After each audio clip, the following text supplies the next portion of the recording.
Today we are tier ranking Bookish Icks. I absolutely love watching these tier ranking videos, and one of my favorites to watch are Bookish Icks. I love seeing like what bothers people when they read, like what makes them angry, what makes them like want to yak. Like I just absolutely love watching them, and so I figured I would make my own. I'm doing this whole series of tier ranking videos. I've already done Bookish Tropes, and now this is the second one. I think these are the two most popular. Next I'm gonna do ranking my 5-star reads, which I know is also pretty popular, and then I have a few others planned out that I have never seen before. So I'm really excited. I absolutely love watching these. I hopefully love making them. And I think it's just gonna be so cool to see how I change over the years as a reader and as a person. So before we get into the individual icks, we are gonna go over my tiers. Up at the top, we have Didn't Even Pause. These are the icks that either I'm just so accustomed to them at this point, or they don't bother me at all to the point where like I don't like kind of look away from the book. Like I just keep reading. Maybe they bother me a little bit, but like I don't even take a break from it. Like I just keep going. So these are the icks that bother me the least. Next is I've read worse. These are going to be icks that like I will take a second, I will pause, be like, did they have to do that really? And then I will keep going.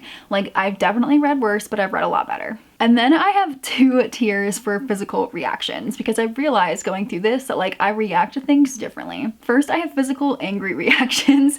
These are books that will make me like slam the book closed, throw them down, and then walk away. Like, yes, they are an ick to me, but in the way that I react very negatively.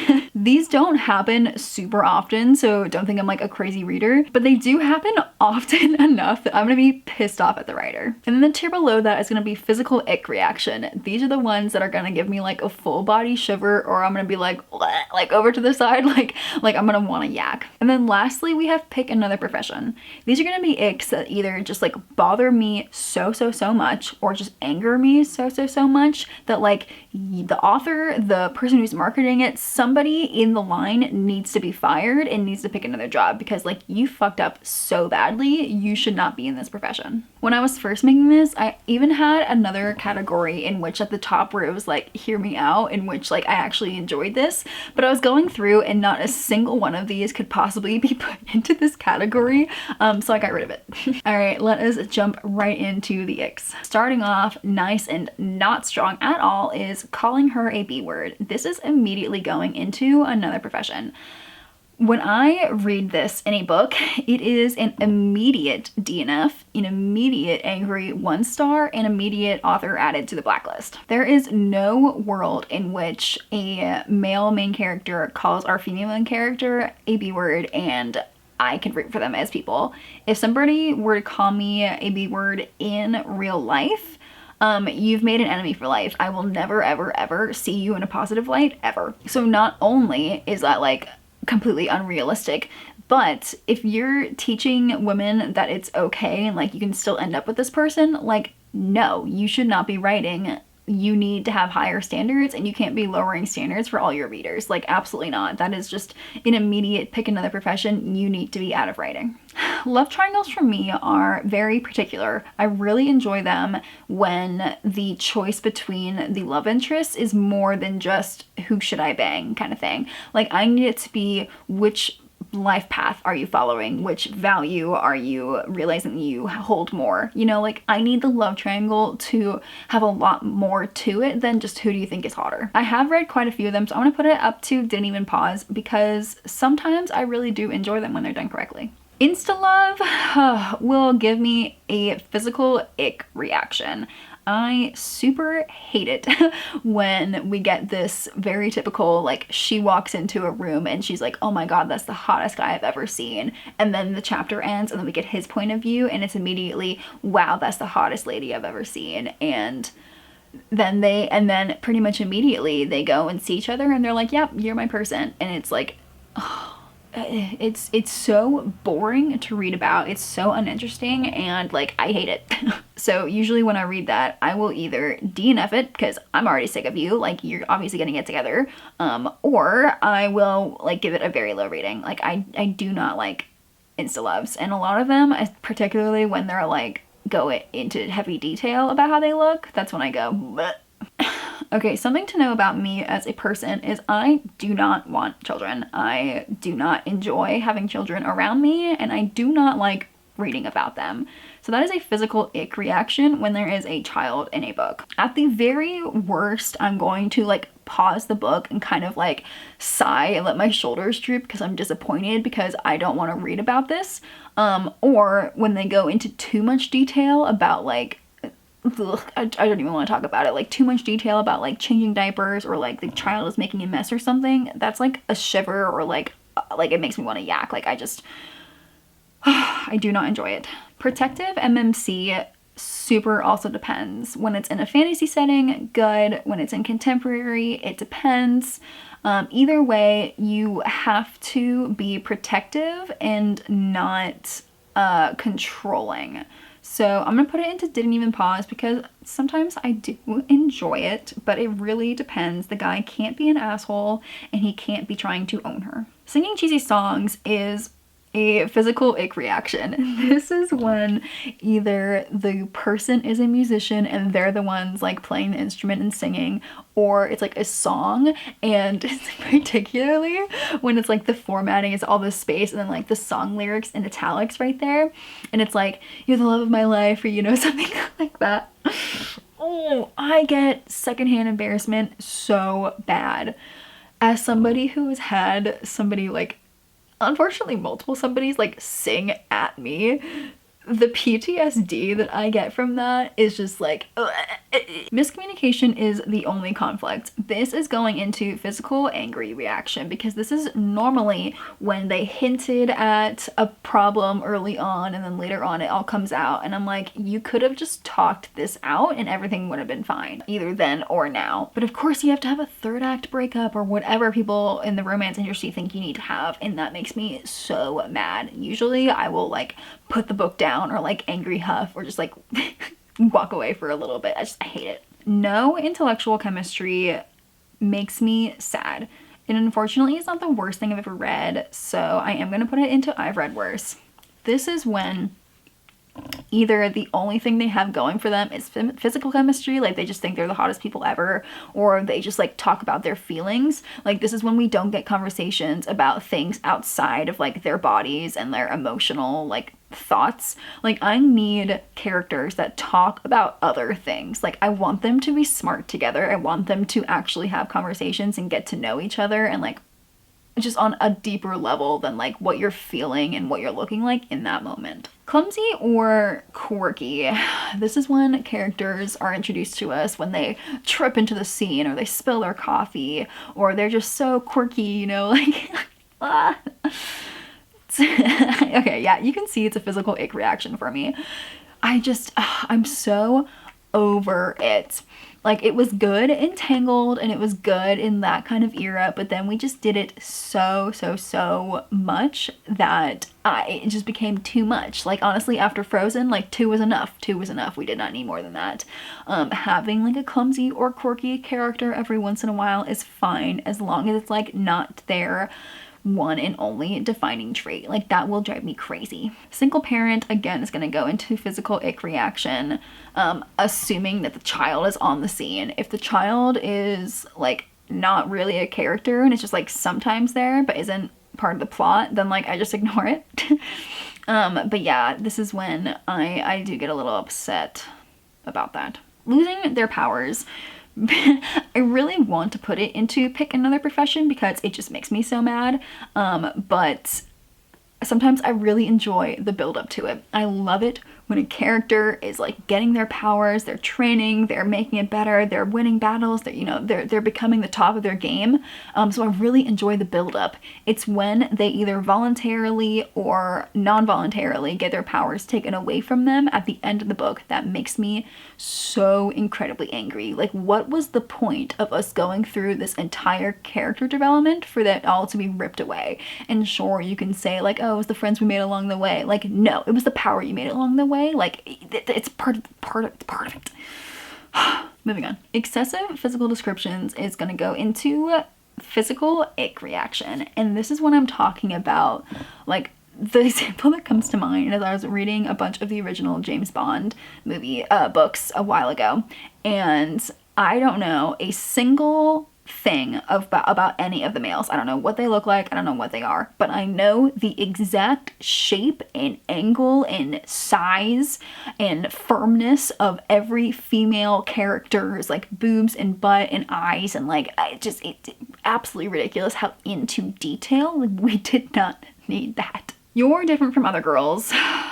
Unfortunately, I have experienced this in real life and it made me want to yak.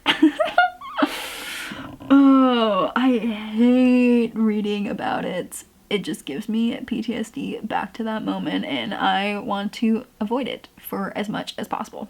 It's so unnecessary. It's so unnecessary. Marketing is a romance, but it has heavy topics. This is when a book has like a really cute cartoon cover and it's in the romance section, and the back is all happy-go-lucky romance, and you flip open the pages and it goes straight into chapter 1, and then you get into it and there's like domestic violence or any other kind of like really traumatic familial problems, or like all these other heavy issues, or like pregnancy loss, or something that can actually really freaking trigger someone, and it's not in any of the packaging, and the first time you see or hear of it is when you get to it on the page. That makes me so incredibly angry as a person. There aren't a lot of like actual triggers for me personally, but when I'm reading and I see something like that, I'm like, oh my god, that could really harm somebody else. It's happened a few times to me where like I thought I was reading like a cute happy-go-lucky romance novel, and then it ended up being like romance was like the subplot to this really terrible family drama that's happening, or all these other things in which like it felt like this should have been like part of the fiction or like women's literature part of the bookstore instead of the happy-go-lucky romance. Like, that makes me so angry. So that actually is going into Pick Another Profession, not necessarily on the author themselves, but onto the marketer or whoever is like, who didn't make a reader's note at the beginning for triggers warnings, or didn't put it on the back or something like that. Like, somebody needs to be fired for that. One of Us is famous. This really depends. Like I mentioned in my tropes video, I really can only enjoy this when it's in fantasy, in which like they're the most famous mage or knight, or she's a princess or something like that. Then I can enjoy it. It's when it's in real life and suddenly we also have to deal with paparazzi and social media and anything like that. That's when I just severely do not enjoy it. I definitely have read worse and it can be done okay. It's just not something I'm going to enjoy. One miscommunication years ago affects everything today. Similar to miscommunication is the only conflict, this makes me mad. It's when, they were growing up and there was one miscommunication when they were kids, and now it's 20 years later and they still hate each other as adults, being like, what? Or a second chance romance in which somebody was stilted or misunderstood something, and then a few years go by and it's a second chance and they're trying to get together again, and it's like, oh, like, wow, if we had just talked this out in the first place, we could have stayed together this whole time. Like, I'm like, no freaking duh. Ugh. Age gap?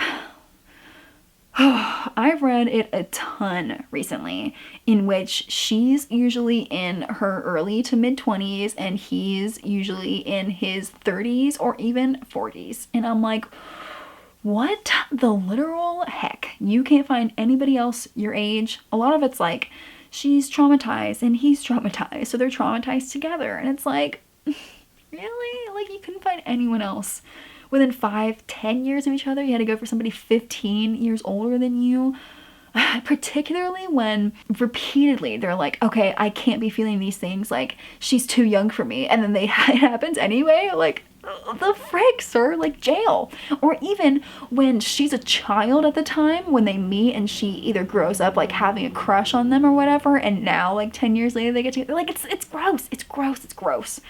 I really only enjoy it when they both met above the age of 22.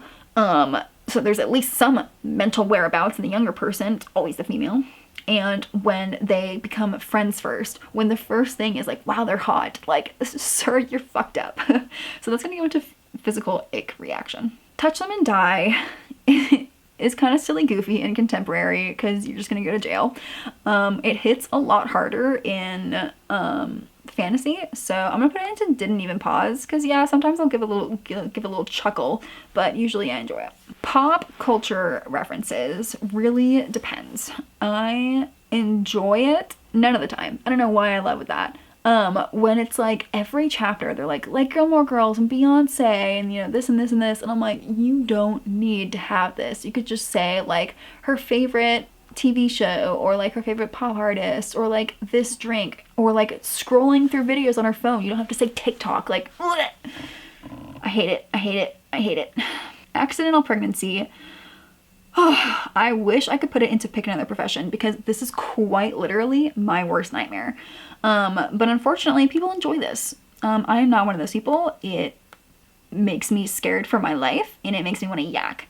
So that is a physical ick reaction for me. Not sharing important information with other characters. Can you tell that I hate miscommunication? Like, who enjoys this crap? This is more so along the lines of like, they're trying to figure out a mystery or like, you know, a battle is happening and they figure something out that could literally change the tide, but they keep it to themselves for one reason or another. Like, they don't want to upset the other person or they're not sure, they want to confirm. Like, no, tell them now so you can all figure things out together. Happy ending epilogue is pregnancy. So you'd think with my trend of child, single parent, and accidental pregnancy, this would also go into physical ick. But this will go into I've read worse, because the only time I can really stomach it is when it's in the epilogue, because then I can at least pretend that years have gone by and like this is a very traditional next step for a lot of people, and I can accept that. I just don't like it when the pregnancy is part of the plot. I do not enjoy that. Not standing up for themselves / people pleasers. This is, I even read this recently. This is when a character has like these hopes or dreams where they really want to do something and everyone around them is telling them not to do it or they should do something else. And the character is like, oh, I guess I can't do it then. Like, man, I really wish I could. Like, what am I going to do now? Oh my God. I will violently 1-star most of these books. I did it recently. I couldn't do it. Girl, stand up for yourself.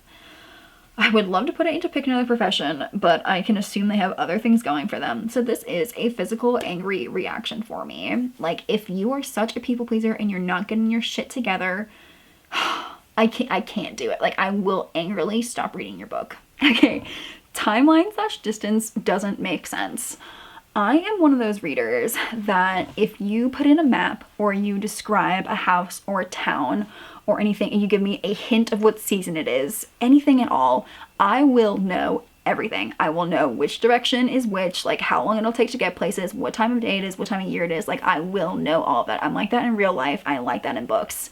So when you say, yes, I'm going here for a month, which this happened recently, I'm not lying, I'm going to be here for a month. So you arrive and then a week later you do these things and then a few days later and then a few weeks later and then a few days later. And I'm like, we've run out of month. And then they're like, yes, and we only have 2 weeks left. I'm like, you haven't had 2 weeks in 6 weeks, dude. Like, what are you talking about? So when that timeline is off, or this also happened recently in which it was a second chance romance and they were together for a summer, but then they would refer back to this time they were together as those few weeks or the year we were together, or like, I'm like, can you be consistent, please? Same thing happens with direction or location. Like, if you tell me one time that the kitchen is next to the living room, that is where it is. So when you say, oh, you have to go like past a bathroom or like through this other room to get to this other room, I'm like, that is incorrect. Do you even know what your own house looks like? This is the kind of stuff that will pull me out of a book so fast. It will make me so angry because, like, why do I know your world better than you do? Like, if something for you to go this far on a map takes 5 days of horseback, but then to go this day, it's like 2 days of horseback. Like, what is wrong with you? Oh my God, no. So clearly I get very angry about this, but this is going into pick another profession because somebody needs to get fired. Like, you are clearly not having it being proofread well enough, or your editor is not looking at it, or you just don't know your world or your people well enough for these things. Like something went wrong along the way and somebody needs to be fired for it, or you just need to know your world better, because why do I know it better than you do? Whew, okay, clearly that one's a bit particular for me. Third act breakups unfortunately happen so often, and I hate them, but they happen so often that I have to put it into I've read worse. I don't know why we think we need to have it in every romance book. It really does not have to be there, but I'm gonna read it again and again and again because it's so hard to escape. So I have read worse. Not like other girls. This is a bit different than a guy telling her that she's not like other girls. I'm gonna put that into I've read worse because I take this more as if she's been described to us as not like other girls, or she thinks of herself as not like other girls, and it's still an ick, but it's not as bad because it could just be like, oh, she doesn't wear makeup, or, you know, like she wears jeans, you know, all these other typical things. I'm like, did you really have to say that? Like, you have to say it like that? And then I move on. It's not my favorite thing, but unfortunately it's there a lot. Starting the book in another relationship, I've also read recently, and my big complaint is, how am I supposed to root for this new couple when they just got out of a relationship? Sometimes even both of them. Like, sir, you look like a rebound to me. Why am I supposed to be rooting for forever for you guys? So I'm gonna put it into I've read worse. Enemies to lovers too quickly. Unfortunately, my bar has been dropped for enemies to lovers because I've just read so many that by 100 pages in, they're together. And it's like, okay, I won't even talk about it being a contemporary because I talked about that in tropes. Like, enemies to lovers pretty much has to be in fantasy for me. And it is really fantastic when it's a very much a slow burn. Like, I really need it to be a slow burn. You have to get together at least in book 2 kind of thing for me. So I've read worse, but it does still disappoint me. And it does give me the ick when it's like too fast. Teenage girl ex immortal 500+-year-old. We all know what I'm talking about here. I won't lie, the first time I read those books, I was about it because I was like, wow, I could get taken away. Like, I don't know why, but I was like, you know what, I kind of dig this. But the more I grow as a human being, as a reader, and give myself a few years of distance from those books, I'm like, especially if they become immortal too, like, what the frick are you going to talk about for 500 years? Like, what do you have in common? Like, your brain is barely developed and they've seen centuries of like hardship and plot and all this stuff. Like, what are you gonna talk about? How do you have anything in common? Like, and particularly, okay, it makes me angry when they start having kids right out of the gate. We all know who I'm talking about. That makes me mad, because like, let her live, damn it. Like, let her live. But unfortunately, I've read worse. I've read worse. Horny during life/death situations. I read this recently in which it was very insta-lovey romantasy. They're on a battlefield and girly is thinking about how hot he looks. And I'm like, girl, people are dying right in front of you. Like, get it together. I had to put the book down because I was so mad.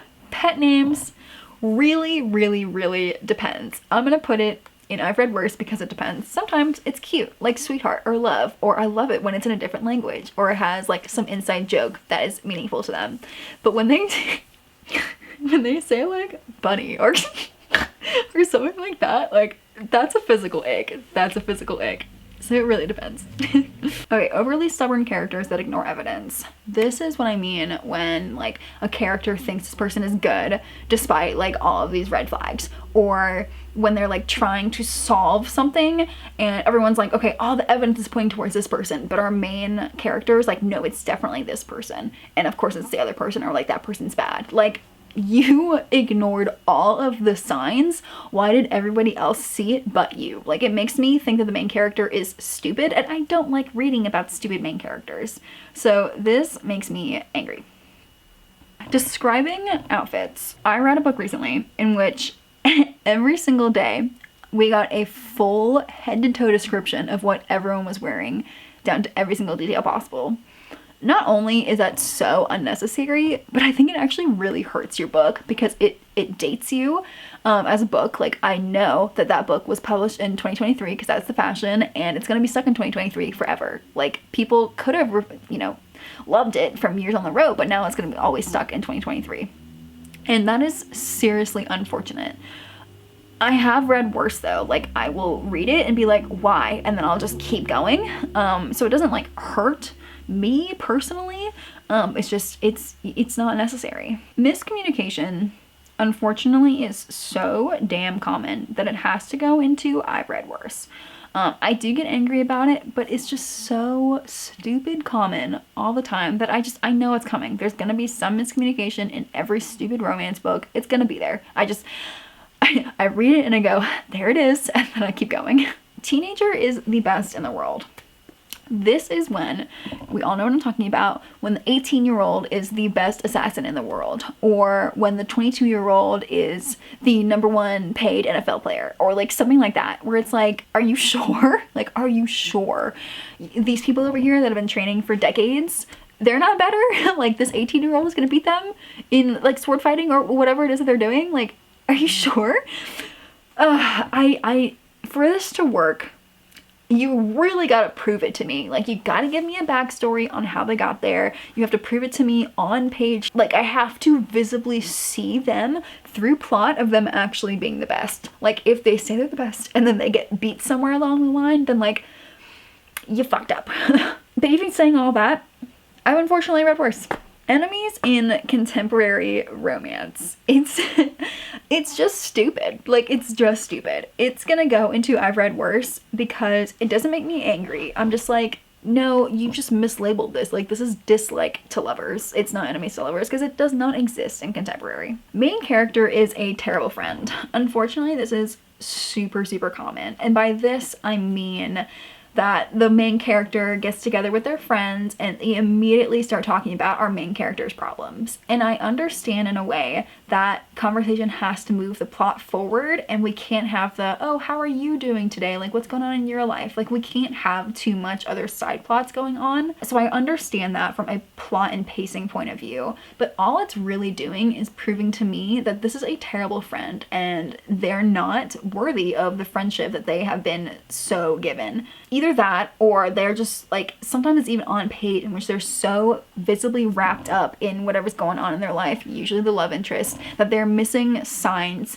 that the other main characters are struggling. You see this a lot in interconnected standalones in which like it's, you know, like all the brothers or, you know, something like that. It's friend groups, and then we get to another person's, you know, we get to the next person's story and they've clearly been struggling for a long time and nobody in the previous books realized it, even though they're all friends, because they've been so wrapped up in their own worlds. And that makes me really sad and it makes me really angry. So that's gonna go into physical angry reaction, because I'm sitting there being like, you don't deserve the friends that have stood by you for years and years. What makes you think that you deserve this amazing love interest? Like, I'm not gonna root for you as a person. Blue eyes, blue eyes, blue eyes. This is the book I think of is that office romance in which like he painted her room, like he painted his room the color of her eyes. I don't remember what it's called, but that was an awful book. It's like even in the same scene we'll read like he turned his blue eyes to her, like she looked into his blue orbs, like his blue eyes looked up, and it's like, oh my god, like we get it, we get it, we get it, we get it. Makes me mad. It's just so unnecessary. You're mine. Depends. I will enjoy it so much more in a fantasy setting. I will maybe enjoy it in contemporary when it's in a smutty scene or when like, you know, they're battling off an ex or something. But when it's like you're mine in the possessive I own you way, like then that's fucking gross. Thankfully I haven't read too many of those, so this is going into I've read worse. And our last trope is tiny FMCs. This is when, like, of course he can just pick her up because she's just so tiny, like, you know, she's down to his chest, like, she's just so tiny. I'm kind of sick of it, but to be completely honest, I just ignore it now. Like, it's so common that, like, she says she's tiny and then I just ignore that entirely and come up with my own proportions in my head. Like, I have my own idea of what they look like, and when he picks her up or something, I'm like, damn, he's just really strong. Like, so I've read worse. Honestly, I just ignore it now. Alright, this makes a lot of sense to me as an ick list. A lot of things don't really bother me. Like I'll pause and be like, did you have to do that? And then I'll keep going. And then some things make me angry, close the book. And then some things give me PTSD to bad past relationships, or they just have something to do with children that I don't enjoy. So this is a very personal to me tier ranking list, obviously, but I would love to hear what you guys think. Are there any icks on here that like you would have as immediate, like pick another profession, or like that don't bother you at all? Like, are there things that make you really angry or like make you want to barf when you read them? Let me know. I would love to hear about them, and I can't wait to see, like, maybe in a few years I'll do this video again and see what's changed. So I have a few more tier ranking videos coming your way. I'm so excited for them, but that is it for today's video. Thank you so much for watching, and I'll see you in the next one.